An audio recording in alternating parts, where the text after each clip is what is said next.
The only reflection that people are ever going to see of Jesus in this world is you. You are the light. You are the salt. You see, Jesus is not going to come and sit in their coffee table across from them and say, here I am, how do you like me so far? And the only reflection they're really going to have, the only image they're ever going to have of Christ, unfortunately for us, is us. We're it. Boy, that's kind of frightening, isn't it?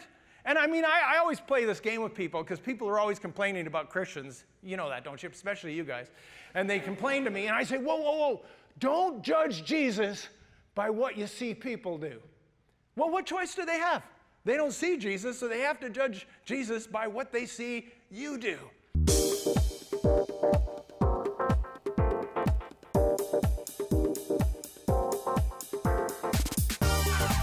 Welcome to Church of the Rock from Winnipeg.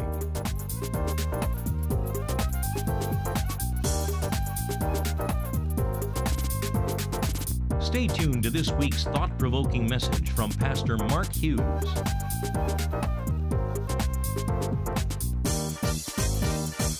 My message today is entitled, Glowworms and Salty Dogs.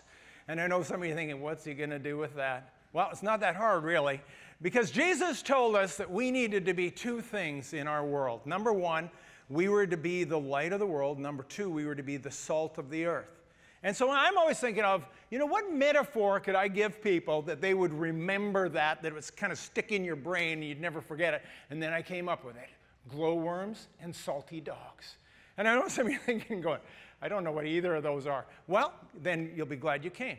See, here's what a glowworm is. A glowworm is actually not a worm at all, but that's its name, and it's a flightless beetle. Here's a picture of it. And what it does, like a firefly, but it's not, is it glows in the dark. There's some sort of chemical reaction that happens. And, National Geographic will tell you that the brighter they glow, the more attractive they are. Who would have thought, right? And it makes me think of this story, and this story is about Winston Churchill. And when Winston Churchill was a young man, he went off to the Boer War, fought the Boer War in South Africa. He came back in 1899, and there was an election on, and he decided, because he came from a sort of a well-known family, that he would run for Parliament. So he runs for Parliament, and he gets soundly defeated in this election. So now as a young man, he has to decide what to do. So he decides to become a journalist, and specifically a war correspondent, and he goes back to South Africa to cover the war that was continuing. So he no sooner gets to South Africa and he gets captured, and he ends up in a concentration camp. Now here's what happened is that Winston Churchill, a lot of people don't know this, escaped from the concentration camp. And when he returned to England, he's now a hometown hero. And everybody wants a piece of Winston Churchill because he was the guy who escaped from the concentration camp. There's another election held in the year 1900, only a year later, and because of his newfound fame, he figures, I can win this. He goes and he runs, and he's elected as Member of Parliament by a landslide victory. And he couldn't believe his fame. He said everywhere he went, people wanted to listen to him, and he got crowds of thousands of people. And so someone said, why do you think this is? And this was his answer. Are you ready for this? He said, all men are worms, but I do believe I'm a glowworm. And what he meant was that humanity are all just nothing more than worms, but some people shine a little brighter than others. And that's what we're going to be talking about today. So that's the first thing about being a glowworm. The second thing I'm going to ask you to do is to be a salty dog. How many of you know what a salty dog is? No, it's not some delicious snack. This is what a salty dog is. A salty dog is a sailor who has spent more time at sea than he has on land. And these salty dogs, or sometimes they're called old salts. They're people that are revered for their knowledge of the sea. And if they were ever in a vessel, you'd always defer to the salty dog because they know more about sailing than anyone else. And when I think of a salty dog, I think of Captain Highliner. That's who I think. How many remember that ad from the 1980s? Have you ever been to sea, Billy? No, Captain Highliner. I had someone say that in the first service from the audience. They knew the rest of it. And, here's the thing about, Captain Highliner. He has delicious fish sticks, but he's a salty dog. He's a guy that spent this time at sea, and he is well-versed in the salt in the sea. And, I was looking at that picture. How many of you noticed that symbol on his hat? And you know what that symbol is, don't you? That's the ichthus, and it's not only that, that's the highliner symbol. It's on his hat and it's behind him. And here's the ichthus, and here's what's sort of fascinating about this. Ichthus is that fish symbol. Some of you have it on the back of your car. Some of you don't even know what it means. And I'll tell you what it means. It's actually the earliest symbol of Christianity that predates the cross. We always think of the cross as the symbol of Christianity. The original one was the fish. And Jesus said, I will make you fishers of men. And here's why, is the word fish in the Greek language is the word ichthus. Now, I should actually know something about this. I studied Greek for 3 years in seminary. And it's actually an acrostic, and I've put it up on the screen for you there. And this is what it is. Jesus Christos Theos Huios Soteria. I know most of you could read that. And translated into English, it means this: Jesus Christ, Son of God, the Savior. And that's what that symbol was. In the early persecuted church, if they wanted to identify themselves as a Christian, they just did the fish like this, and people knew it was ichthus, Jesus Christ, Son of God, Savior. And so what I'm going to challenge you to do today is to be a glowworm in your life and to be a salty dog. And so if you're going to be a pirate, and I know some of you are thinking, you want me to be a pirate? If you're going to be a pirate, at least be a Christian pirate. That's what I'm telling you. So Captain Highliner is walking along the street one day, and I don't know if you know this, but he's got a wooden leg, and he's got a hook, and he's got a patch on his eye. And he comes up to little Billy, and he says, Billy, have you ever been to sea? And he says, Captain Highliner, what happened to your leg? And he says, I fell into the sea, and a shark bit it clean off. But the doctor gave me a wooden one that's as good as new. He says, Captain Highliner, how about that hook on your hand? He says, I was in a sword fight with another pirate. He cut it clean off. But the doctor gave me a hook, and that's as good as new. And he says, but Captain Highliner, what happened to your eye? He said, one morning I looked up at the sky, and a seagull, he pooped right in my eye. He says, you lost your eye to seagull poop? He says, first day with the new hook. That's good stuff. All right, so here we are. We are in Matthew chapter 5. We're in the Sermon on the Mount, the most famous of all Jesus' sermons, and probably the most powerful. And we're starting at verse 13, this is what it says. You are the salt of the earth, but if the salt loses its flavor, how shall it be seasoned? It is then good for nothing but to be thrown out and trampled underfoot by men. You are the light of the world. A city that is set on a hill cannot be hidden, nor do they light a lamp and put it under a basket, but on a lampstand, and it gives light to all who are in the house. Let your light so shine before men that they may see your good works and glorify your Father in heaven. A couple of things I want to say about this passage. The first one is this very first word. He says, you are the salt of the earth. You are the light of the world. Now, in the English language, we don't actually have a plural for you. I could say you, and that means you individually, or you, and that means all of you collectively, or plural. Well, of course, unless you live in the Inner Lake, and then they have a plural, it's yous guys, right? So, or in the South, you got y'all. Y'all is the plural. Or if you live in the Deep South, they got the plural, which is all y'all. Why you have to do all y'all, I don't know. But nevertheless, in the English language, we have you, and we have you. But in the Greek language, there's actually two different words here that could be used. And it might surprise you to know that when he says you are the light of the world, he's actually not saying you individually, he's saying you collectively. And I know we always think that we individually are the light of the world, right? This little light of mine, I'm going to let it shine. Well, that's great. You want to let your little light shine. But guess what? Your little light is part of a bigger collective light where we are all shining together, and we together become the salt of the earth. And that's our mission. So when we look at this little story, I want you to think about one other thing. First of all, we are the light of the world and the salt of the earth. And he doesn't say you are like the salt or you are like the light. He says you are the light and you are the salt. And this is going to be a bit frightening, but I want you to understand the level of responsibility that puts on us. Because the only reflection that people are ever going to see of Jesus in this world is you. You are the light. You are the salt. You see, Jesus is not going to come and sit in their coffee table across from them and say, here I am. How do you like me so far? And the only reflection they're really going to have, the only image they're ever going to have of Christ, unfortunately for us, is us. We're it. Boy, that's kind of frightening, isn't it? And I mean, I always play this game with people because people are always complaining about Christians. You know that, don't you? Especially you guys. And they complain to me, and I say, whoa, whoa, whoa. Don't judge Jesus by what you see people do. Well, what choice do they have? They don't see Jesus, so they have to judge Jesus by what they see you do. I remember I was on this plane one time. I'm sitting beside this guy and his wife. And, of course, it always comes out what I do for a living. So I told him what I do for a living. And very, very proudly, he says, oh, I never go to church. And I said, well, why not? He says, the church is full of hypocrites. I said, you know what, sir? There's always room for one more. But nevertheless, that's our challenge is that, you know, people see Jesus through what we do. So it's a big responsibility to be the salt and the light. So one of the things he says about the salt, and I'm going to spend most of my time on the salt here today.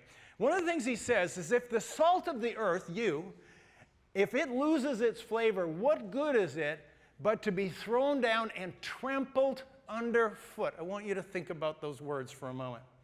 See, they would have known what Jesus was talking about because in Jesus' day they had an abundance of salt. Who knows where they get the salt from in Israel? I heard it. They get it from the Dead Sea. And the Dead Sea is a really amazing place. How many of you have been there? Anybody been to the Dead Sea? A few hands in the room. The Dead Sea is an amazing place. It's 1,400 feet below sea level. So any water nearby flows not to the sea, but to the Dead Sea where it has nowhere to go. And what it does is it crystallizes there, and the water of the Dead Sea is 9.6 times saltier than the ocean. And, you know, I love this picture of this guy reading the newspaper. He's practically out of the water. He's so buoyant in this. And what happens is this salt in the Dead Sea literally just crystallizes on the shore, and they can just go in and they can just harvest this, and the abundance of salt is immense. So you see it in these huge piles. It's sort of a surreal place, the Dead Sea, honestly. And so they would ship it to Jerusalem or to wherever, and so salt was a very common commodity in those days. And what happened was it sometimes would be left out in the rain, and the saltiness would be leached out of it, and so now it was no good for flavoring. So guess what they did with it? They literally threw it on the roads, and it controlled the weeds, and they would throw it on the ground, and don't miss this, and it would be trampled underfoot by men. So Jesus gives them this metaphor. And he says, you're the salt of the earth, but if you lose your flavor, if you lose your saltiness, you know what's going to happen? You're going to be trampled underfoot by men. That's going to happen. And I know I come across as a real prude. I know people look at me and they go, Mark, you're a piece of work. I mean, you don't drink, you don't smoke, you don't do drugs, you don't even like prescription drugs. Well, you know what? I actually have a good reason for this. When I was 23 years old, I lost one of my best friends in a motorcycle accident on his way home from a party, both high and drunk. And then when I was 29 years old, I lost my cousin to an overdose of drugs. And then I lost my 51-year-old brother-in-law who drank himself to death. At the age of 51, cirrhosis of the liver killed him. And I can tell you story after story. I've seen so much personal tragedy in my life that I think, I just don't see any virtue in any of this. And so you say, well, what's the answer? Well, the answer, Jesus told us what the answer was. He said, if the salt loses its flavor, that's what happens. So that means we have to regain our salt, and we have to regain our light. And I don't think the answer is political. I don't think we should write more petitions and write more letters to our MPs. You know what I think? I think you and me need to start living out our faith in real time, in real life, and start being the salt of the earth and the light of the world. Now, here's what I'm going to do. I'm going to show you on the screen here. These are the characteristics of a salty Christian, and they're the characteristics of salt. Number one, they penetrate. Number two, they preserve. And number three, they promote. So if you know anything about salt, when you put salt on food, it almost instantly penetrates. That's why you like to put your salt on your French fries at the last second, right? You put them on, eat them right away, nice and salty. We love the taste of salt. If you leave it an hour, the salt has penetrated the food. It's still there, but it's not as salty to the tongue. And that's an amazing thing, is that salt has this ability to penetrate something, and once it penetrates, you can't take it out. Now, I want to tell you a little story from the Old Testament that it should really help us in this journey. You see, in the book of Daniel, it was in 586 BC. We had Nebuchadnezzar. He came and he attacked and he destroyed Jerusalem. And he took a bunch of these people from Jerusalem as captives to the city of Babylon, this pagan city. Some of them were still in Jerusalem, but many of them were actually in Babylon. And we know some of the stories, Shadrach, Meshach, and Abednego, and Daniel, they were all there. And so back in Jerusalem, after this happened, there was a prophet, or a so-called prophet, by the name of Hananiah. And Hananiah, he stands up and he wants to be an encourager. And so he says, 2 years, and this will all end, and the Lord will break the back of Nebuchadnezzar. So everybody was pretty happy. Wow, this is going to happen 2 years, and the Lord's going to deal with this. And then Jeremiah stood up and said, amen, so be it, if that be the case. But I won't, because that's not what's going to happen. Because God has prescribed that there will be 70 years of captivity. Which one of them was right, by the way? Jeremiah was right. It was 70 years of captivity. So then this is what Jeremiah did. He wrote a letter to the captives in Babylon. People like Daniel and Shadrach, Meshach, and Abednego. And then in the letter he said this. He said, seek the peace of the city where you have been carried away captive, and pray to the Lord for it, for in its peace you will have peace. And that word peace is the word shalom, which means welfare. It doesn't just mean peace, it means welfare. And so he says, I know you're taken captive, but I want you to seek the peace of this pagan place where you're living. I want you to seek the welfare of Babylon, because in its welfare, you're going to find your own welfare. And then he told them to do this. He said, I want you to build houses. I want you to plant gardens. I want you to marry and have children, and I want your children to have children. And he says, I want you to increase and not be diminished. What did he tell them to do? He told them to penetrate the pagan culture in which they lived. And so what happened was these people realized that that's what they needed to do. They needed to become part of the culture, and they needed to be the salt of the earth. And that's exactly what they did. So Daniel gets this letter. So he knows exactly what to do, because he's actually in the king's palace. And it says, and Daniel distinguished himself above the other satraps and governors, so that the king made him third ruler in the land. You imagine this? And Daniel did not compromise. Did Daniel compromise? Here's the thing I don't want you to miss about Daniel. Daniel was a salty believer. He went and said, I'm going to live my faith out, come hell or high water, and more hell than high water, right? And he just went in there and he was living his life out. So then the other leaders, they were jealous of Daniel, because Daniel was getting promoted in the midst of this. So this is what they did. They went to the king. They played the king. And they said, you know, king, you know what would be a great law? Here'd be a great law. If you told people that they could not worship any god except for you and pray to anyone but you. And of course, being an egomaniac, he went, that's a good law. That's really a good idea. So he signs the law into law. And of course, this is a problem for Daniel, isn't it? Because Daniel prays every day. In fact, Daniel prays 3 times a day. So Daniel hears about the law, and who remembers what the consequence of breaking the law was? You get thrown into the lion's den, is what happened. So he hears about the law, that the king has signed the law. Daniel makes his way up to his room, opens the windows in broad daylight, and bows down, as was his custom, 3 times a day. And he prayed to the Lord. So what did he get for his efforts that day? He got arrested, and he got thrown into the lion's den. That's exactly where he ended up. And who remembers what happened in the lion's den? Anybody remember? It says the Lord shut the lion's mouth. Anybody know what lions in dens do to people? You know what people are?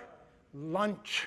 That's what people are. Have you seen these lion trainers that do this stuff? Have you seen these guys? I mean, look at the lion, look at the guy. If I'm that lion, I'm going to bite his head right off. I mean, that's what's going through my mind. Why they're sticking their heads in the lion's mouth beyond me. But what we have is we have Daniel, who went into the lion's den because he would not compromise his beliefs. And don't miss this, that God shut the mouths of the lions. Some of you are going into the lion's den. And God will shut their mouths. So the first thing to do is we need to go and penetrate the world in which we live. The second thing we need to do is we need to preserve. Now, the amazing thing about salt is that it makes the food taste good, but it also preserves the food. And in Jesus' day, there was no refrigeration. If they wanted to preserve food, they put salt on it. It was preserved for an extended period of time. Salt preserves meat. You know what you are? Meat. I just told you that, right? Lion's food. And it's funny because if you go to the Dead Sea, people will put themselves in the Dead Sea to be preserved. And they will go in for psoriasis and arthritis and all kinds of stuff. And I've been there, and I've seen people go into the Red Sea with psoriasis and come out after a couple of days of going in and out completely healed.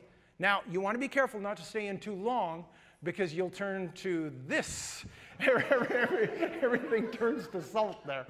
And it's no joke. You leave it in that sea, everything crystallizes to salt. And so our job is not only to penetrate, but to preserve. You know, it was C.S. Lewis that wrote this. He said, we don't need more Christians to write more books about Christianity. We need more Christians to write more books about everything. What was he saying? He was saying we need to begin to penetrate every area of society. It's not about us just being Christians in some sort of vacuum somewhere. He says we need to go and we need to influence our world everywhere we go. What he was saying is that we need Christian doctors and lawyers and engineers and teachers. I mean, talk about a mission field as a teacher, the professors. And the reason we're not influencing our world is sometimes we haven't seen our responsibility to be around the table when these decisions are being made. And so we can be there and we can make a difference in our world. That's what C.S. Lewis was talking about. That's what Jesus was talking about when he said that you are the salt of the earth. So a few years ago, I had a call from a pastor friend of mine. Scott Gillingham is his name. Some of you know him. He was the pastor of Grace Church right in the West Perimeter there. And he phoned me up one day. I was a little surprised by the call. And he said, Mark, I feel like the Lord's speaking to me about going into politics and running for office. And he says, I know you've been there and done this, and I want to get your opinion. And I said, Scott, if this is what the Lord's telling you to do, you need to do it. And so he goes to his congregation, he tells his congregation, and they were aghast. And he had people that opposed him and said, why would you compromise your call? Why would you step down and walk away from the call of God? See, they couldn't see the fact that maybe politics was his call, right? They couldn't see this. And, you know, we have this ethic in the evangelical world today that if you're a pastor or a missionary, then you're somehow doing God's work. And everybody else is just, you know, whatever. You're just kind of whatever going through life. And we forget that Psalm 103 says his throne is in the heaven and his kingdom rules over all. And he is interested in every aspect of life and every aspect of our world. And Jesus said to be salt of the earth and the light of the world. So Scott makes a big decision because he had people that were opposing him, and he went and he ran in the last civic election and he won. Not only did he win, but our mayor, Brian Bowman, appointed him to the Executive Policy Committee. So now he's in the inner circle, just like Daniel was. And so then 2 weeks ago, we hosted the mayor here at Church of the Rock. And he came to a prayer meeting that we were hosting. We had 100 pastors out. And at the end of the meeting, I was thanking him for coming, and I was seeing him to his car. And I said, Mr. Mayor, I got to ask you a question. I said, how's my friend Scott Gillingham doing at City Hall? He says, Mark, I got to tell you, that guy has been a breath of fresh air. He said he's intelligent, he's insightful, he's helpful. He is doing an amazing job. Isn't that exciting to hear that from the mayor?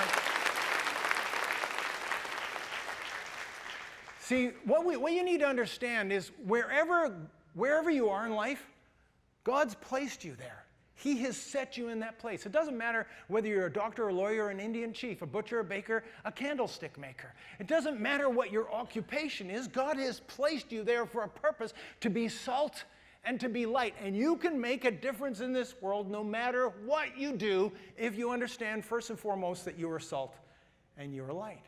Last and final thing, and I'll just wind it up with this. So the salt, what it does is it penetrates, it preserves, and the last thing it does is it promotes. And what it promotes is flavor. He says if the salt loses its flavor. And you know, I used to think I liked potatoes, and I found out I really like salt and butter. Because the potatoes don't really taste like anything to me. But if you put salt and butter, you know, Kathy says, you want some potatoes? I said, no, salt and butter is good. You know, I don't really need the empty, you know, calories. And you know, it's a funny thing that's what we are to be, is we're to be flavorful to our world. And we need to promote. And that comes right back and circles back to being the glowworm. And it's about burning a little brighter. And Jesus said, he told us what it meant to be the light of the world. And he said this, he said, let your good works be known by men, and they will see those good works, and they will glorify your God. And see, when we live and act like salt and light, people notice it and they want to be like us. I mean, that sounds crazy, but it's true. Let me close with one final story here. So I decided I was going to join this men's tennis club, this men's tennis league. And I decided I was going to join a seniors one. And I thought, you know what, I'll be able to beat all these old guys, right? Well, it turns out I can't because they've been playing for 45 years and they're all really good. And that was not what I expected. I should have gone into a children's one. But anyway, I joined this seniors tennis league. And so I'm out there. I don't know any of these guys. And how many of you know that every group of men always has one guy that's the class clown? Anybody know that? In this case, it wasn't me, and it was Brian. He was the class clown, but because it's tennis, he was really the court jester, is what he was, right? You get it. And so, anyway, Brian has got a smart aleck comment. He's like the worst tennis player there, but he's got a smart aleck comment for everybody and everything. So he comes over to me, asks me what I do for a living. I told him I was a pastor. He says, oh, are you like one of those televangelists? I said, no, I'm not like one of those televangelists. I am a televangelist. You know, why not, eh? And so he said, oh, really, you're a televangelist. So have you tricked your flock into buying you a private jet yet? I said, you know, I've been trying that for years. It's not working for me. I said, I'm not sure what those other guys are doing, but it ain't working for me. And so, so anyway, he's just going at me, about, he's got all these negative comments about Christianity. He says, you know, my brother's a Christian like you. He's a navigator. You know what a navigator is? I said, yeah, I know. He says he works at the university trying to evangelize immigrant students. What do you think of that? I said, it seems pretty good. He says he sends me letters every month. And he tells me what he's doing. Then he ends the letter like this. He says, if you like what I'm doing, send us some money. He says, well, I write him back and I say, I don't like what you're doing and I'm not sending you any money. I mean, he's a real piece of work, this Brian guy. So every time I see him at tennis, he's giving me the gears about being a pastor and a televangelist and fleecing the flock. He's always got some smart aleck comment. But I just was myself. Which, of course, is engaging and funny and enlightening and fun, right? You know who I am. And, he kind of met his match with me. You do know I have the gift of the gab, right? And so anyway, we're kind of going at each other all the time. So anyway, one day he shows up at tennis, and overnight, he's gone completely deaf in one ear. And he's very distressed about it. He's lost his hearing. He went to the doctor, and the doctor says, we don't know what it is. We don't think you're going to get it back. It looks like you're deaf. So he's going on about how he's deaf, and this is what he says to me. He says, you know, if you were any kind of televangelist, you could just lay your hand on me and go, be healed, and I would be healed. That's what he says to me. And I said, I could do that. And he said, well, why don't you? I said, I will. And so anyway, then something happened, and we had to go play our game, and so it never happened. So the next game, the next time we played, the next week, we're out there, and in front of all these other men, he says, hey, Hughes, I thought you said you were going to pray for my ear. And I said, I will. I said, would you like me to pray right here? He says, yeah, I want you to pray right here. I said, in front of all these people? He says, I don't care. If you can pray for me, you can do it publicly just as well as privately, can't you? I said, I could do that. And so then I gathered all these men. Imagine this. I got all this group of crotchety old farts gathering together, praying for Brian.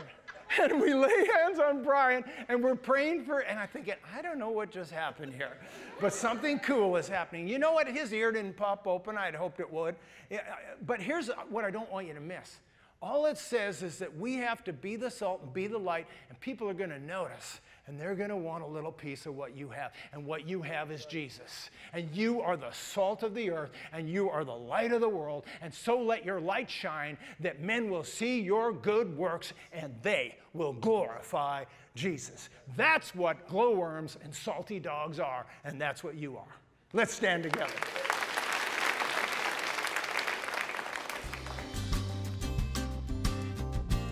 Church of the Rock has services every Sunday at 1397 Buffalo Place, and we invite you to join us when you're in the Winnipeg area. If you'd like a booklet to help you understand more about God's gift of forgiveness and reconciliation through Jesus Christ, please contact us, and we'd be happy to send you a free copy of the Book of Hope.